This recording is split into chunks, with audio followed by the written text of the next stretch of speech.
Hey everyone, welcome back to another Heavy Metal Diecast video, and hey, don't forget, if you like what you see today, to click that like button. Feel free to subscribe to the channel as well, and you'll be kept up to date with some cool models like this one. And this one is from JC Wings in 1/72nd scale diecast. It is from the United States Air Force's Air National Guard's 182nd Fighter Squadron, and it's the mighty F-16C Fighting Falcon. The 182nd Fighter Squadron originally started life as the 396th Fighter Squadron in 1943, during World War II, of course, flying the good old P-47 Thunderbolts.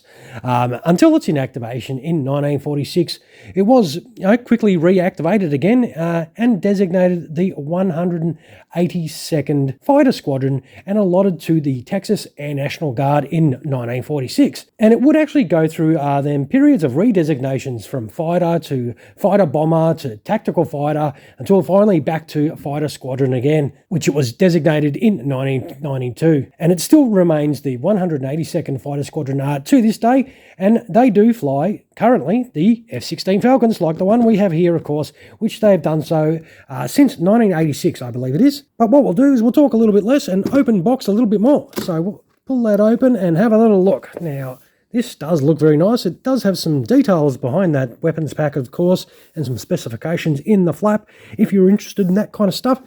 And that awesome looking F-16 sitting in there.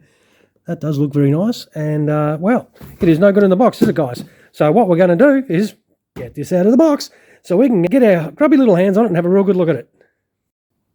Alrighty, with the F-16 out of the box, it does come with the usual HUD stock base inside here as well. So if you want to display your aircraft on that, you just pull this out of the box and you can actually use that as a little base for displaying your aircraft while it's geared down, because if you want to display this gear up, that's another thing with WWII Wings. They don't provide you with a stand for when you want to display it in flight. So you have to actually buy one of those separately, which they sell their own separately, or find one from another maker, of course. Now this had some tie downs holding this down, so I've quickly untied those before starting this recording part. So hopefully we can just lift this off without looking too stupid. Beautiful. And here we have that awesome looking F-16 sitting in a nice little foam packet. So that should be hopefully nice to get out. This is brand spanking new, so hopefully this will be a real good one. So you do get the standard sort of like a collector card with these, sort of like a credit card stock these are. And, if these are your little things, and there is a limited run. So 600. 800? 600? Yeah, 600. Just had to test my eyes with this one. Bloody hell. That is quite close. But yeah, no, pretty cool. So yeah, churf that out of the way and we will have a little look, because you do get some instructions, which I just ripped. They are small instructions. So if you actually have one of these F-16s and don't have any instructions, put it on pause. Don't worry about that rip. That's just my sausage fingers pulling things too hard, as per usual. I do have a habit of breaking things, especially lately. God. Now let's get this F-16... I don't want to mention breaking things when I'm pulling an aircraft out, do I? Oh, comes out beautifully. That's not too bad a feel to it. So it does have your landing gear options in there, so that is pretty cool. We'll move this excellent foam base out of the way. You do obviously get this weapons pack as well, so you can have a quick look at that. And that is the ordnance that we need to put on. And if you like to use pilot figures, you can chuck that on there as well. But we want to check out this F-16 as it comes straight out of the box. Let us see how good this looks. It does have some really nice lines on it, actually. Check out that. Wow. That has got some great detail.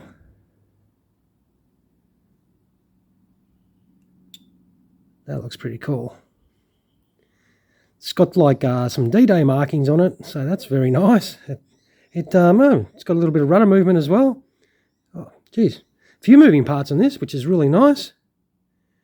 We'll check out some engine detail, hopefully. Geez, it's pretty deep in there. It's hard to show you that, but that looks very nice. Got to watch ourselves with our fingers. This livery looks really good. I don't mind it at all. It's got some great detail. Have a real good close look at that, and that is fantastic. That looks awesome. How cool does that look? Very cool indeed. And of course, if you turn it over, you'll see those D-Day markings all the way underneath there as well. And it's got some awesome detail there, as per usual. And all the spots for the ordnance to go on there. And that does look absolutely killer, for sure. That is a lot of great detail. And I reckon this is going to set up nice. Well, especially talking about setting up, how about we set this up and come right back and have a bit of a look at it. All right, here we have this F-16C set up for in-flight. It was relatively straightforward. You do have a gear bay door there and a gear bay door section there. That just covers the whole main landing gear, and that's for the nose wheel. That is magnetised. That you press in, that's got a little magnet in it, which is pretty cool. But the rest of the ordnance is just your standard tabs where you got to push them in. And to be quite frankly, it's a bit hit and miss with those as well. The end ordnance went on without a drama. The fuel tanks went on with no real issue. The bombs, they didn't want to go in their slots. I was pushing and I ended up breaking this section here and had to re-glue that. But they didn't want to go on, and they still don't sit in there 100%. So unfortunately, still with JC wings, every now and then you do have some issue with the ordnance. And one big issue, especially with when you're having in flight, besides the fact you don't get a stand, is you can't put the central ordnance on. They haven't allocated a way to have that central tank on there. And if you're not sure what I mean, it's this tank right here. You can see the slot. You don't get a little pylon on there. You don't get any way to attach it, which is really weird. On the gear down, you do. It's on there. So you just put the tank on that, and when you have it gear down, so you in-flight people, you miss out again. That's a little bit unfortunate. I think that does suck a little bit for if you want to display it in flight. But look, overall, I think this build is still very nice. It does come up pretty cool. I don't mind it at all. But of course, I can't put it down because it doesn't have a stand. So what we're going to do is we'll chuck some landing gear on this, so at least we can see it gear down and with all the ordnance, and come back and check that out. All right, we'll be back in a second. All right, here we have the F-16 all set up for gear down, and you can have it all kitted out. What I will mention first is I forgot to put the pitted tube on for in-flight, so for you guys thinking, hey, there's no pitted tube on the front of that when you're watching the in-flight part, well, that's because I forgot. So I do make mistakes. I am happy to admit that, but don't forget to put that on. But back to the gear down, it is very straightforward. You just put your nose wheel on right there, and you put a little gear bay door in, and that is that job done. Main landing gear is that big module that you just drop straight in, and then you can put your central tank on, and that does look very hot roddy. And of course, you do put a couple of little gear bay doors in there, and you've got to make sure you put those in properly because they are quite loose and do tend to drop out. So that is unfortunate, but I put a little bit of blue tack in there, so yep, it stays on there. So that's a good thing. And I reckon it sets up beautifully, though. This does look really cool. The whole livery, it looks very hot rodish, as I said. It does look very nice, and you can open up the canopy and reveal some awesome looking details in there. And I reckon this does set up nicely. So this will be your Fighting Falcon gear down if you want to display it on the deck. And it does look fantastic. Speaking of the deck, let's put it on the deck and see how she sits on that landing gear perfectly. No dramas whatsoever.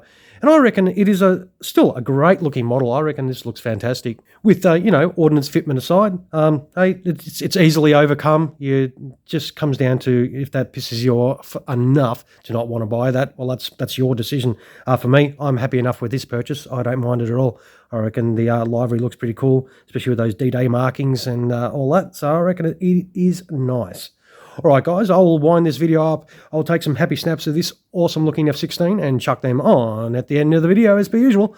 And you can check this out without these all over them. So if you do like this at all, hey, throw us one of those. You can find that little button down there, and feel free to subscribe to the channel. And I would like to say thank you very much if you've made it this far for watching another one of our videos. I hope you enjoyed this JC Wings F-16 Falcon from the 182nd Fighter Squadron from the Texas Air National Guard. All right, everyone, once again, thank you so much for watching. You all have a fantastic rest of your day. Cheers, everyone.